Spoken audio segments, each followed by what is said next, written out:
वती शोभे सिद्ध मांदी सन्मुख उभा अजान वृक्ष देव देती साक्ष कीर्तन गजरी नामघोष चराचरी ऐसा सोहळा ऐसा आनंद एका जनार्दनी नाही भिद।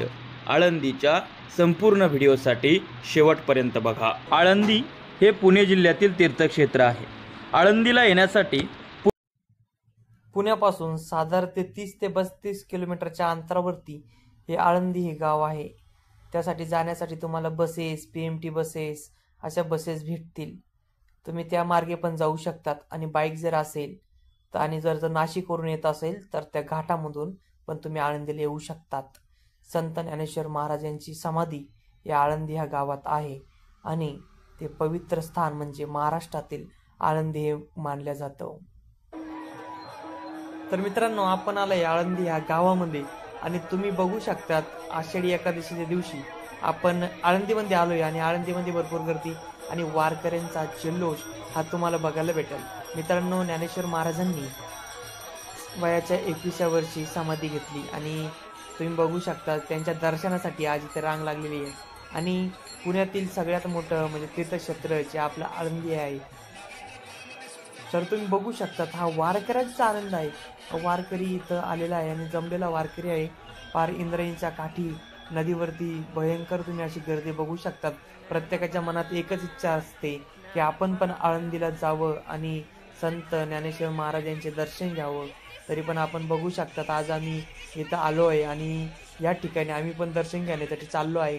तर जाताना रस्त्यावरती भरपूर दुकानं वगैरे लागली आहे, भरपूर अशी गर्दी आहे। गर्दीतून पुढे जाण्यासाठी भरपूर टाइम लागतो, परंतु आता तुम्ही बघू शकतात पुढं तुम्हाला सगळं दाखवतो की आपण दर्शन कुठून घ्यायचं आणि जायचं कुठं, रांग कुठं असते, सगळ्या गोष्टी तर बघू शकतात।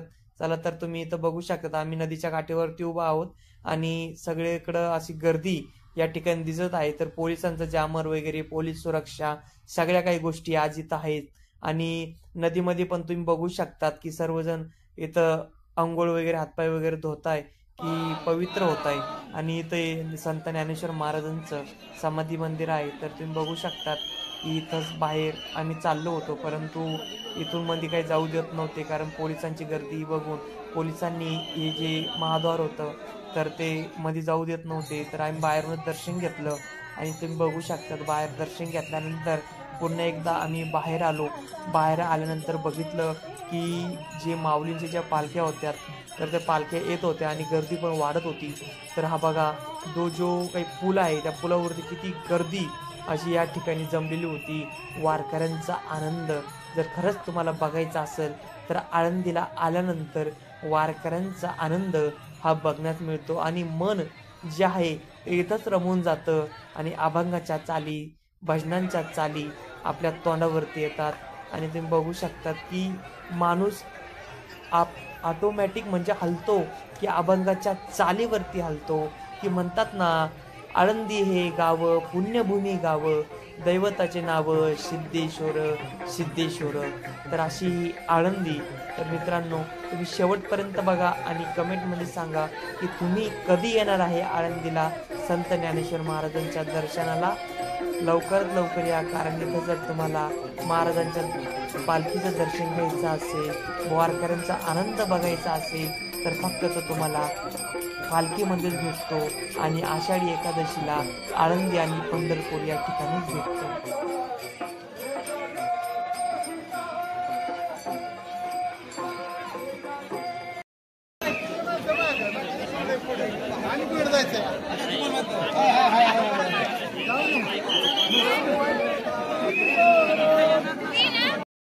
आपल्याला कोणी संशयित व्यक्ती आढळल्यास पोलीस मदत केंद्र या पेट्रोलिंग करत असलेले पोलीस अंमलदार यांच्याशी संपर्क साधायचा आहे। सर्व भाविकांना विनंती आहे की इंद्रायणी घाटमध्ये कोणीही जाणार नाही, खोलवर पाणी असल्यामुळे आपण आपली दक्षता घ्यायची आहे। सर्व अंमलदार यांना विनंती आहे की पाठीमागे सर्व अंमलदार इंद्रायणी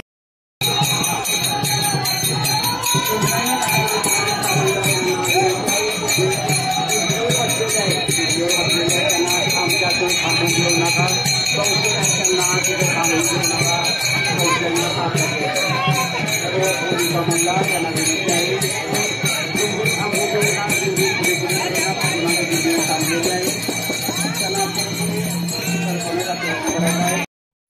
तर बघा इंद्रायणी नदीच्या तीरावरती ही जी गर्दी वाटताना आषाढी एकादशीच्या दिवशी प्रचंड असा वारकऱ्यांचा आनंद बघायला भेटतो. आणि इंद्रायणी घाटावरती असणारे अधिकारी अंमलदार कोणतीही दिंडी थांबून राहणार नाही याची काळजी घ्यायची आहे. एका जागेवरती कोणी थांबून राहायचं नाहीये. कृपया वारकरी भाविकांना विनंती आहे की चालत राहायचं आहे. कोणी थांबून राहणार नाही एका जागेवर. आम्ही घरी जातो. तर हे बघा इंद्रायणीच्या घाटावर